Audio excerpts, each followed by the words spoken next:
আজকে বানাবো কড়াই পনির। তার জন্য আমি মশলাগুলো ভেজে নেব। আমি এখানে একটা বড় পেঁয়াজ বড় বড় চকর চকর করে কেটে নিয়েছি, আর এখানে শিমলা মির্চ কেটে নিয়েছি একটা। কড়াইয়ের মধ্যে তেল দিয়ে নিয়েছি, তেলটা গরম হয়ে গেছে। আমি যে পেঁয়াজগুলো কেটে রেখেছিলাম সেগুলো আমি দিয়ে দেব। আমি পেঁয়াজগুলো হালকা ব্রাউন করে শিমলা মির্চ এগুলো দিয়ে দিয়েছি। আমি যে মশলাগুলো ভেজে রেখেছিলাম সেই মশলাগুলোর সঙ্গে একটা টমেটো পিষে নিয়েছি।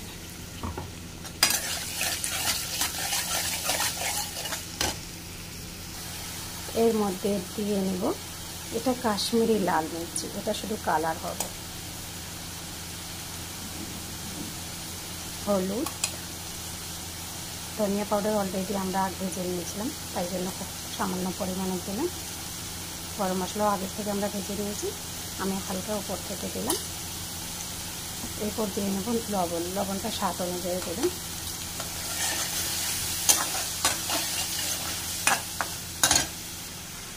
এর মধ্যে আমি হালকা পরিমাণে পানি অ্যাড করব। 2 মিনিটের জন্য ঢেকে দিচ্ছি। এখানে আমি পনির অর্ডার করেছিলাম, ফ্রেশ পনির চলে এসেছে, তো পনিরটা আমি কেটে পিস পিস করে নেব। এদিকে আমি পনির কেটে নিয়েছি, আর এদিকে আমার মশলাটাও রেডি হয়ে গেছে। পনিরটা ঢেলে নেব।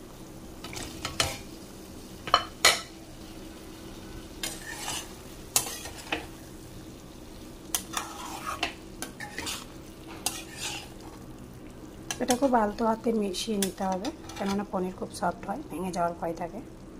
আমার ভালো করে মেশানো হয়ে গেছে। আমি সামান্য পরিমাণে অ্যাড করে 1 মিনিটের জন্য ঢেকে দেব। আমার কড়াই পনির রেডি।